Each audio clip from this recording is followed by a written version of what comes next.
All right, looks like everything is working. So here we go. Percent increase and decrease. A percent of change is the percent that a quantity changes from the original amount. So just a couple things to note then.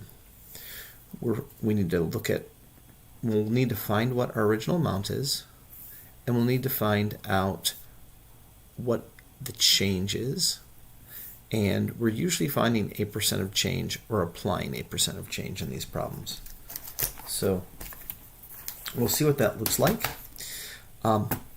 Percent of change as an equation, you just take the amount of change and divide it by the original amount. You would then technically have to multiply it by 100 afterwards.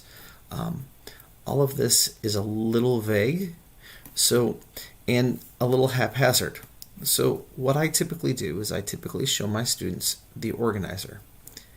And what we do is we go original, so the original number in the problem goes here, the change that we probably will be finding, instead of it's oftentimes not just given to us, we have to usually find the change, and then here's the new. Then as far as percents go, we always have 100% as the original. The change percent is what we'll find. Sometimes we'll find the new percent, but that's rare. And how we interact with this vertically will be either through addition or subtraction. How we go across the rows will be through a proportion. And if you want to, I'll explain why the proportion works in a little bit. So if the amount of change is positive, the percent of change is called a percent increase.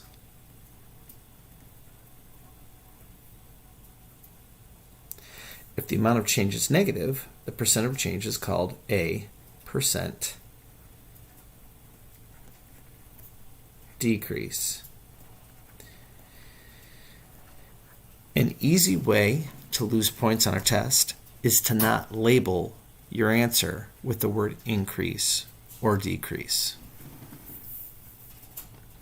So let's go on. It says, this table shows the number of hours you spent online last weekend. What is the percent of change you spent online from Saturday to Sunday?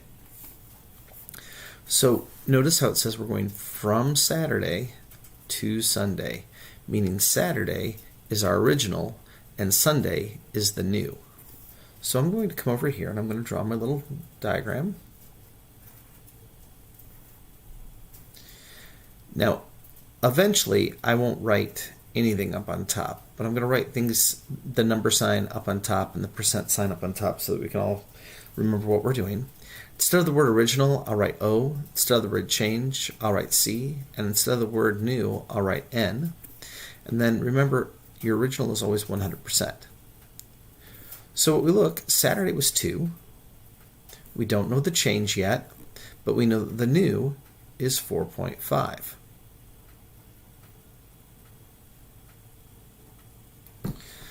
So with that being the case, we will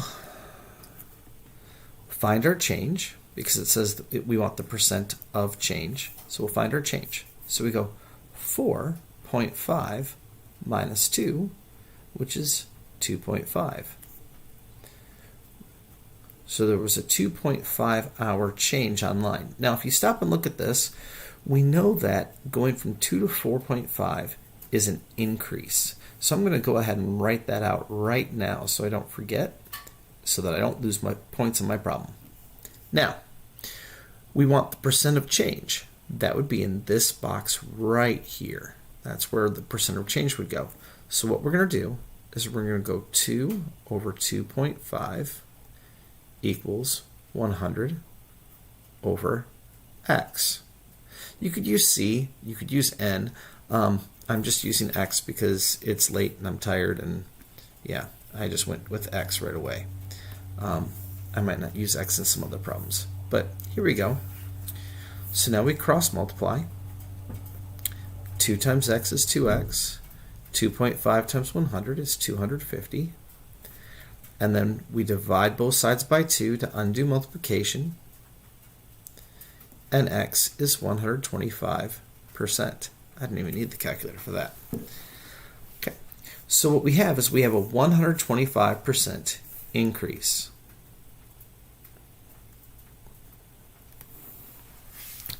So, what I highly recommend you do is I highly recommend that you take a moment and try out the next two problems on your own. Pause the video and then come back to it.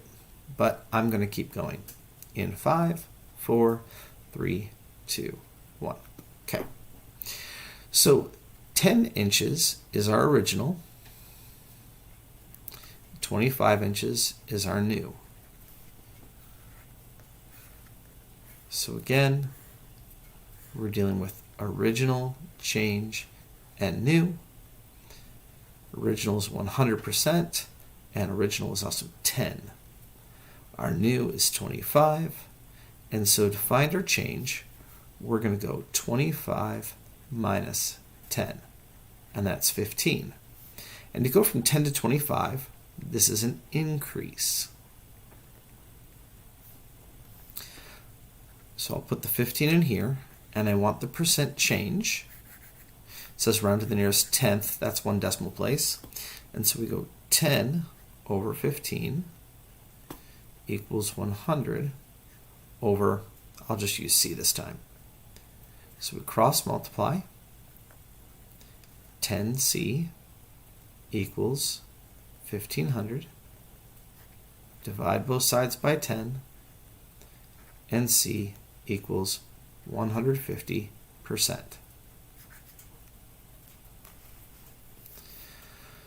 So doing this one more time.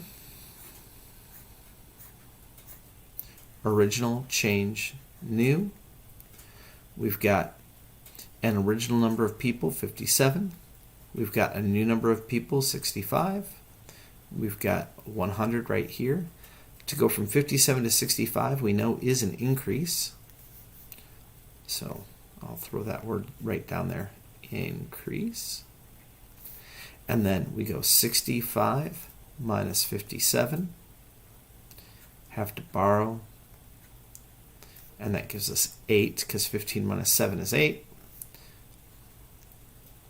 And then here's my missing value right here. So we go 57 over 8 equals 100 over C. We cross multiply. That gives us 57C equals 800. I know that this won't work out nice and neatly, so I'm going to grab a calculator. 800 divided by 57 gives us this long monstrosity, which we're going to round to one decimal place, which is 14.0% increase. So we have seen several problems that are related to increase. And we've used the little box here to create a proportion to organize our thoughts for us. Again, I will explain why the box works in a little bit, but not quite yet. So example 2. The bar graph shows the softball players' home run totals. What was the percent of change from 2016 to 2017? Well, in 2016, it was 28. In 2017, it was 20. So I'm going to make my little box, O, C, N, and I'm going 28 to 20, and we have 100 here. Now we look, going from 28 to 20, so that's 28 minus 20, which is 8. And to go from 28 to 20, that's a negative change, so we're decreasing. So this, whatever my answer will be, is going to be a percent decrease. So I'm going to write that down right here, decrease. And so it's 8, and then there's my C. So we go 28 over 8 equals 100 over C. Cross multiply, 28C equals 800. Divide both sides by 28. And C equals, let's take a look, 800 divided by 28, which gives us 28.6%. And we said that was a decrease. They ask us to do this again, but this time from 2014 to 2015. So we're going from 18 to 10. Immediately I notice that that's also a decrease. Then I ask myself, what's the original? The original is 18 at 100%. Then I ask, what is the new? That's 10. And then I ask myself, what's the change? That'll be 18 minus 10, which is 8. Again, we set up a little proportion. 18 over 8 equals 100 over C. We cross multiply. 18C equals 800. Divide both sides by 18. 800 divided by 18 gives us 44.4%. If you want to, oh, wait. We've been running to the nearest tenth, so I'm going to just leave it at 4.4 repeating percent. Well, 4.4%, not 4.4 repeating. Okay. So the other thing that's just the same thing, just with different words, different labels. A percent error is the percent that an estimated amount differs from the actual amount.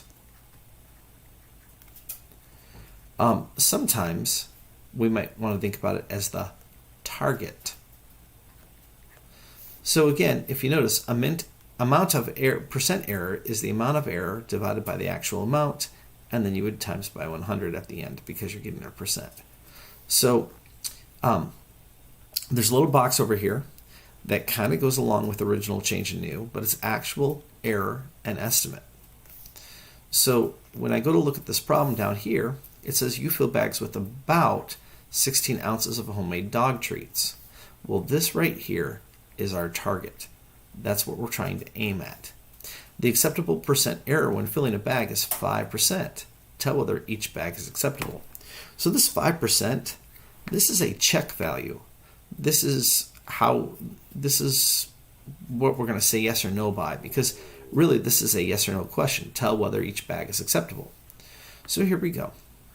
We're going to set up our proportion by first organizing our thoughts.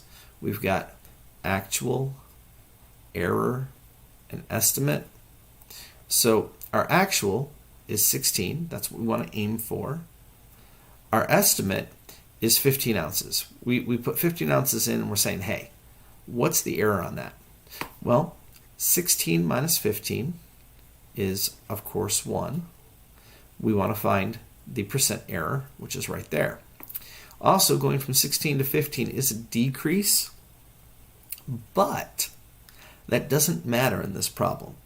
Just want to make sure that you understand that. So it's easy to get blinders on and easy to get like just doing the same thing over and over again. But this problem doesn't ask for us to tell us whether it's a decrease or an increase. It just says, hey, find the error.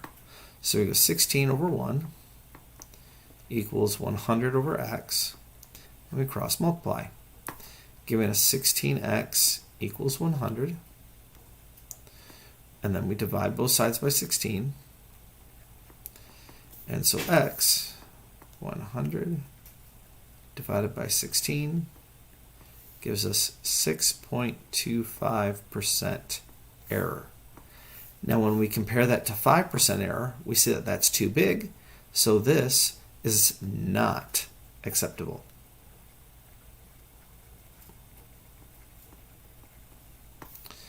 On the other hand, bag B contains 16.5 ounces. So we look, 16.5 minus 16 is 0.5. If I look into my chart here, I've got actual, error, and estimate. My actual was 16, my error was 0.5, and my estimate was 16.5. We have 100% right there. We want to find this value in the corner. So 16 over 0.5 equals 100 over x. Cross multiply. That gives us 16x equals 50. Divide both sides by 16. And x, well, that's going to be 150 divided by 16. Or sorry, not 150. Sorry, it's getting late. It's going to be 50 divided by 16. And that gives us 3.125%, which this means that it's less than 5, so that is an acceptable amount of error.